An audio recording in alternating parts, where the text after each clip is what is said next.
What's up guys, and the beast of Samsung Galaxy S21 Ultra finally takes on the best of Google, which is the Google Pixel 6 Pro. For the first time ever, we have the custom Google Tensor chip, which is going head to head against the Exynos 2100 inside the S21 Ultra. As always, we're gonna kick things off by booting up both of these two phones at the same time. Here we go. So Google's logo faster than Samsung Galaxy logo, and my prediction is Google will be faster, and as you can see, it's done. S21 Ultra still taking time. Wow, that is definitely a very noticeable difference in the boot up, and now it's done. Before we jump into the app opening speed test, I want to quickly check out the fingerprint speed test on both of these two phones. Now, unlike Samsung's 3D ultrasonic fingerprint scanner, Google is actually bringing an optical fingerprint reader. The first obvious difference with the 3D fingerprint scanner on the S21 Ultra is that you don't have to press it, you just have to lightly tap it and it unlocks the display, whereas you can't do the same thing on the Pixel 6 Pro. You actually have to press and hold for like a second for it to unlock. Let's test them out together. So here we go. The S21 Ultra definitely tiny bit quicker there. Again, for me, the major difference is with how you touch the screen. This one is just such a light tap. Okay, let's get down to the business with the app's opening speed. Before we do anything, I just want to quickly run a fresh benchmark on both of these two phones. Again, Exynos 2100 on the S21 Ultra versus the Google Tensor, which is based on Samsung's 5nm architecture. It's got a similar GPU as the S21 Ultra's Exynos 2100. Okay, we are done, and as you can see, the single core performance is very similar, but there's definitely a big difference when it comes to the multi-core performance. S21 Ultra wins. As always, we'll start things off with some system-based application just to see the smoothness and animation. Starting with phone dialer, looks pretty quick on both phones, and you can notice the animation speed when you're exiting the application looks really good. Again, 120Hz refresh rate on both smartphones, keeping everything pretty smooth. Settings, that felt a little bit quicker on the S21 Ultra, just a tiny bit faster animation there. But let's see the differences with the third-party apps, starting with Subway Surfers. And as you can see, the S21 Ultra, tiny bit quicker there, followed by the Pixel 6 Pro. Just gonna leave the app here. YouTube, slightly quicker on the Google Pixel 6 Pro. Again, different feed. If we scroll around, looks pretty smooth on both phones. No issues whatsoever. Quora, that's about the same on both phones. Again, you guys are the judge here. Once again, really good performance. Spotify, felt slightly quicker on the Pixel 6 Pro. Alto's Adventure, another one of my favorite games to test out, and seems like they are very similar there. Yeah, very similar performance. Let's quickly start this off, and you can also see the in-app gaming performance looking really good. Onboard devices, huge displays, Super AMOLED, of course, on the Samsung, and this is of course Samsung's panel as well. 120Hz LTPO. They look incredibly detailed. Next we got Asphalt 9, another favorite game to test out in these speed test battles. And let's see, Tensor or Exynos. Okay, so Exynos 2100, definitely quicker there with the load up of this application. But what about the actual in-game loading time? So we'll be loading up the same stage on both phones. Let's play at the same time. Boom. And let's see if Tensor can turn things around. And it does, so it's definitely quicker than the Exynos 2100 in this in-game loading time. So a quick comeback within this same Asphalt 9 comparison. Again, these two chips are, like I said, are very close to each other when it comes to their build up. Especially if you have noticed the Geekbench score in single core performance looked very similar. It's just that with more Cortex A76 cores on the Exynos 2100, we've got a better multi-core score, but the actual performance is looking really good on both phones, like proper 60 frames per second, no difference at all. Next on the list we have TikTok, and a bit of a different feed, but felt quicker on the Galaxy S21 Ultra.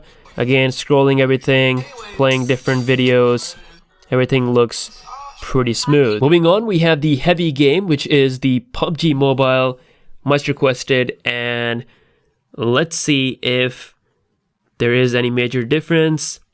Oh, you can see very close. Seems like the S21 Ultra just a tiny bit faster there, and it is done. So tiny bit faster there, not a major difference. Now taking a quick look at the graphics, pretty much the same story on both phones.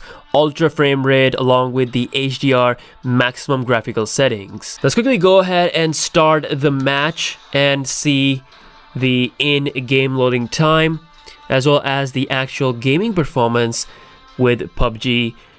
Once again, the same GPU on both phones, just a little bit more cores on the Pixel 6 Pro. So Pixel 6 Pro is done and it's looking really smooth.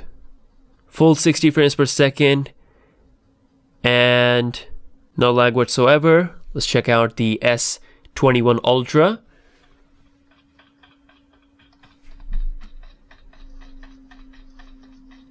We've got pretty much the same performance here as well. Again, like I said, same GPU, so not a lot of difference is expected. Next up, we have Twitter, and felt a bit quicker on the S21 Ultra. If we scroll around, you can see I felt a little bit of stuttering on the Pixel 6 Pro when it's loading up content, but I don't see the same thing on the S21 Ultra. So yeah, Twitter definitely needs to be updated for the Pixel 6 Pro. But yeah, once it's loaded, it's looking really good. 120 Hz refresh rate. Instagram, and about the same on both phones. Really quick performance.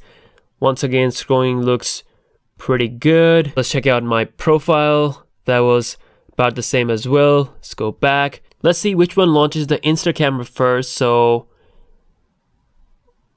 that looks definitely faster on the Google Pixel 6 Pro. Now moving on to the super fun part of the speed test, which is the video rendering speed. And again, I feel like we're gonna get a pretty similar performance on both phones because again, same GPU. So we just applied the same filter with 200 intensity, and let's go ahead and render out this video at the same time. Here we go. Let's see which one is quicker. You can see the S21 Ultra. Whoa, surprisingly, it is absolutely smashing this rendering speed, whereas the Pixel 6 Pro is currently taking its sweet time.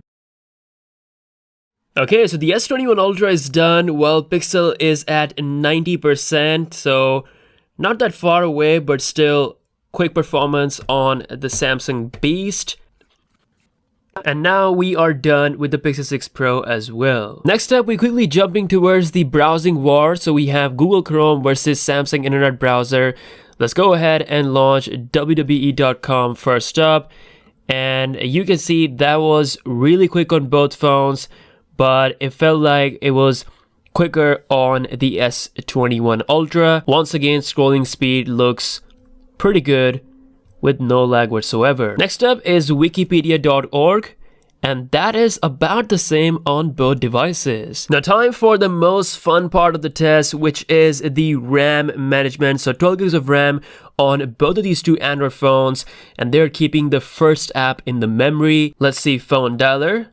That actually got refreshed on the Pixel 6 Pro, but still in the memory for the S21 Ultra. Settings, still there. Subway Surfers, that got refreshed on the Pixel 6 Pro, but it's still there on the S21 Ultra. Let's see, we're going back to YouTube. That actually got refreshed on both phones. Quora, still there. Spotify, Alto, got refreshed on both devices. Asphalt 9, which also got refreshed on both devices. Not a surprise. TikTok, that also have the same story. Moving on to PUBG, and that is actually still there on the Pixel 6 Pro. Very surprising, but it got completely refreshed on the S21 Ultra. So both phones are going back and forth when it comes to the RAM management. It's not perfect on either devices. Let's see if we have the Instagram in the memory or not. Pixel is still keeping that, while it got refreshed on the S21 Ultra. So seems like Pixel may have started to have like a upper hand in terms of RAM management, but not by a lot. I mean, both of these two phones are definitely getting beaten by the iPhone 13 Pro Max. I've already done a speed test of the Pixel 6 Pro against the iPhone. The link for that is in the description. But yeah, overall, these two phones were very close. Again, not very surprising for me because these are built on Samsung's process, and specs wise these phones are very similar. So apart from the RAM management, both phones have kept up pretty good, especially the S21 Ultra, which is now a couple of months old. I'm definitely satisfied with the performance of the Pixel 6 Pro. Again, it's Google's first chip, and so far the real life usage wise the optimization is pretty on point. Hopefully in the future with more updates things will get more optimized. But yeah, let me know your thoughts in the comment section below regarding this speed test battle. With that being said, I'll see you guys later. Peace out.